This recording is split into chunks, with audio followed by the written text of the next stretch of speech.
Assalamualaikum warahmatullahi wabarakatuh. Salam sejahtera untuk kita semua. Terima kasih atas kesempatan yang diberikan oleh kelompok kami. Kami dari kelompok 3 akan membahas tentang Costing and Capacities Analysis. Next.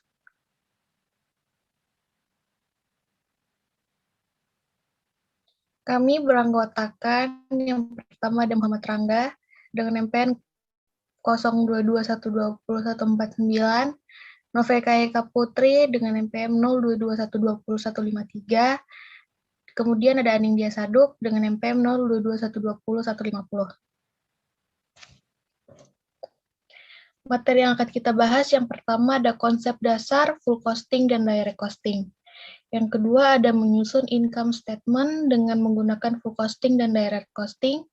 Dan yang ketiga ada menjelaskan perbedaan full costing dan direct costing.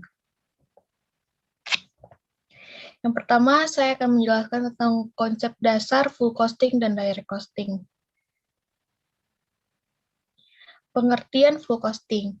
Full costing adalah suatu metode di dalam dunia akuntansi yang menjelaskan bahwa seluruh biaya yang dikeluarkan dalam proses produksi, seperti biaya variabel, biaya tetap, biaya langsung, dan biaya investasi, dan seluruh biaya yang dimanfaatkan untuk proses produksi, dimanfaatkan sebagai indikator penting untuk menghitung total biaya per unit atau harga pokok produksi dalam suatu kegiatan bisnis. Kemudian ada full costing. Komponen full costing, metode full costing memperhitungkan biaya overhead tetap, oleh karena itu nilai tersebut akan melekat pada biaya barang yang dijual baik untuk barang jadi maupun pekerjaan yang sedang berlangsung. Hal ini berbeda dari metode biaya variabel yang hanya mencakup biaya overhead variabel. Next. Kemudian ada metode biaya produksi sesuai dengan metode biaya penuh yang terdiri dari elemen biaya sebagai berikut. Yang pertama ada biaya bahan baku, yang kedua ada biaya tenaga kerja langsung, yang ketiga ada biaya overhead tetap, yang keempat ada biaya overhead variabel, dan yang terakhir biaya barang yang dijual. Yang pertama ada bahan baku dan biaya tenaga kerja langsung terkait dengan kegiatan proses produksi, yaitu perusahaan dapat melacaknya secara langsung ke output dan mereka termasuk dalam upah staf dan biaya bahan baku yang digunakan.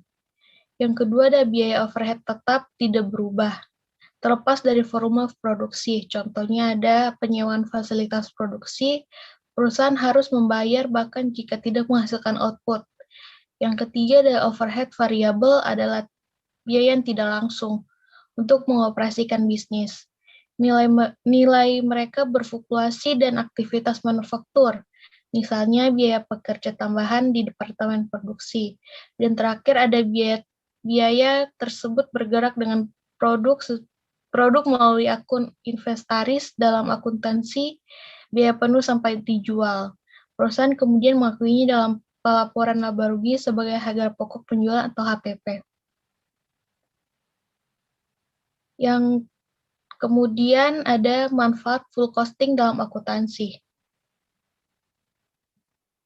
Berikut adalah beberapa manfaat untuk menghitung full costing dalam akuntansi. Yang pertama adalah menyediakan cara sederhana untuk melacak keuntungan perusahaan. Yang kedua, memungkinkan pemahaman tentang semua bagian produksi. Dan yang terakhir adalah meningkatkan area produksi. Next. Selanjutnya akan dijelaskan oleh Rangga. Selanjutnya ada pengertian direct costing. Direct costing adalah merupakan suatu metode penentuan harga pokok produksi yang hanya memperhitungkan biaya produksi variabel saja, atau yang berpengaruh langsung dengan volume produksi. Direct costing juga sering disebut variable costing atau marginal costing, merupakan metode yang membebankan biaya produksi yang berperilaku variabel, atau yang bervariasi langsung dengan volume ke dalam harga pokok produksi.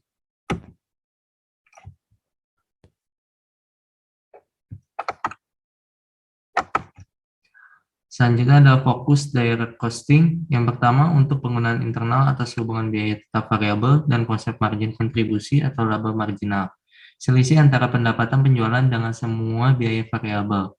Yang kedua untuk penggunaan eksternal dalam perhitungan biaya persediaan, dalam menentukan laba, dan dalam pelaporan keuangan. Kedua, menyusun income statement dengan menggunakan full costing dan direct costing. Contoh metode full costing. PT Abadi memproduksi dan menjual alat tenun dari bahan kayu. Adapun data operasional sebagai berikut, harga jual per unit 500.000, biaya produksi langsung 60.000, overhead pabrik variabel 30.000, biaya tetap per unit yang diproduksi. Biaya tetap per tahun 12 juta, persediaan barang jadi, unit persediaan awal 0 sampai unit yang diproduksi 100 unit. Unit yang terjual 80 unit, biaya pemasaran tetap selama 1 tahun yaitu 7 juta. Biaya pemasaran variabel per unit Rp500 dikali 80 unit sama dengan 4 juta rupiah. Dari data di atas maka hitunglah HPP menggunakan full costing dan sajikan dalam laporan laba rugi. Yaitu biaya produksi berdasarkan full costing sama dengan bahan langsung ditambah tenaga kerja langsung ditambah overhead pabrik variabel ditambah overhead pabrik tetap sama dengan Rp110.000 ditambah Rp60.000 ditambah Rp30.000 ditambah 12 juta per 100 sama dengan Rp320.000. Harga pokok produk keseluruhan sebesar Rp320.000. Selanjutnya ada laporan laba rugi berdasarkan full costing. Penjualan 80 dikali Rp500.000, yaitu menjadi Rp40 juta. HPP persediaan awal sama dengan 0, harga pokok produksi 100 dikali Rp320.000 sama dengan Rp32 juta. Barang tersedia untuk dijual yaitu Rp32 juta. Persediaan akhir 20 dikali Rp320.000 sama dengan Rp6.400.000. Harga pokok penjualan menjadi Rp25.600.000. Laba kotor menjadi Rp14.400.000. Beban administrasi dan penjualan yaitu sebesar Rp11 juta. Laba bersih menjadi Rp3.400.000. Sebagai contoh perhitungan dari costing, yakni ketika orang yang sakit stroke dan mendaftarkan diri di rumah sakit, maka biaya yang harus dihitung adalah biaya rawat inap pasien per malam, biaya pemeriksaan konsultasi penunjang atau laboratorium atau alat, biaya tindakan medis, obat, serta biaya administrasi seperti berikut. Seorang pasien stroke yang ada di RSUD Kota X harus membayar biaya langsung berupa biaya rawat inap kelas VIP Rp200.000 per malam, plus biaya obat termasuk konsultasi, pemeriksaan laboratorium, alat, dan tindakan medis sebesar Rp2 juta. Ditambah biaya administrasi Rp15.000 sehingga dapat disimpulkan bahwa biaya langsung yang harus dikeluarkan pasien tersebut adalah Rp2.215.000 dengan catatan melakukan rawat inap selama semalam. Yang ketiga yaitu menjelaskan perbedaan full costing dan direct costing. Untuk perbedaan